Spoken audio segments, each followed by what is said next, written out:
আজকে আমি তোমাদের সঙ্গে সর্ষে নারকেল দিয়ে কাতলা মাছের রেসিপিটা শেয়ার করব।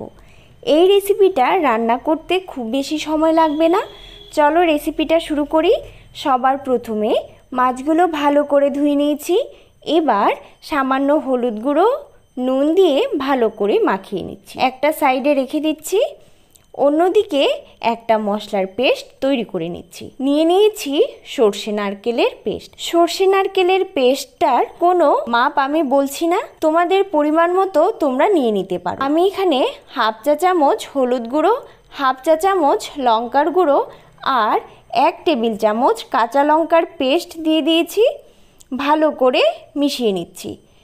এবার কড়াইটা গ্যাসে বসিয়ে পরিমাণ মতো তেল দিয়ে তেলটা গরম হলে হলুদ নুন মাখানো মাছগুলো ভালো করে ভেজে নিচ্ছি। অনেকের বাড়িতেই জানি এই রান্নাটা হয়। তোমরা কিভাবে এই রান্নাটা করো আমাকে কমেন্ট করে জানাতে পারো।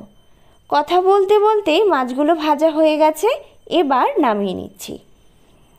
মাছ ভাজার তেলটার মধ্যেই এইটুকু কালো জিরে ফোড়নে দিয়ে একটা কাঁচা লঙ্কা দিয়ে দিচ্ছি। যেহেতু কাঁচা লঙ্কার পেস্ট দিয়েছি তাই আর বেশি কাঁচা লঙ্কা আমি দিলাম। এবার যে মশলাটা বানিয়ে রেখেছিলাম তা কড়াইতে তেলের মধ্যে দিয়ে দিচ্ছি। হালকা একটু নাড়াচাড়া করে সর্ষে নারকেলের মশলাটা যে বাটিতে রেখেছিলাম ওই বাটিতেই সামান্য জল দিয়ে বাটিটা ধুয়ে জলটা দিয়ে দিচ্ছি। এবার মশলাটাকে ভালো করে ভেজে নিতে হবে। 5-6 মিনিট খুবই হালকা আঁচে মশলাটা ভালো করে ভেজে নেব।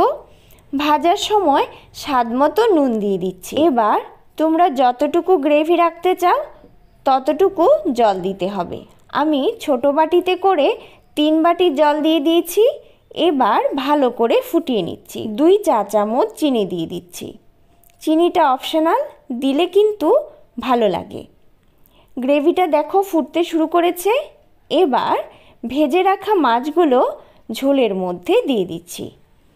2-3 মিনিট রান্না করে গ্রেভিটা একটু শুকিয়ে আসলেই গ্যাসটা বন্ধ করে দিচ্ছি। গরম গরম ভাতের সঙ্গে সার্ভ করে দেখো, খেতে খুবই ভালো লাগবে। আমার আজকের এই রেসিপিটা যদি তোমাদের ভালো লেগে থাকে তাহলে অবশ্যই একটা লাইক, শেয়ার, কমেন্ট করে চ্যানেলটা সাবস্ক্রাইব করতে কিন্তু একটুও ভুলবে না। ধন্যবাদ।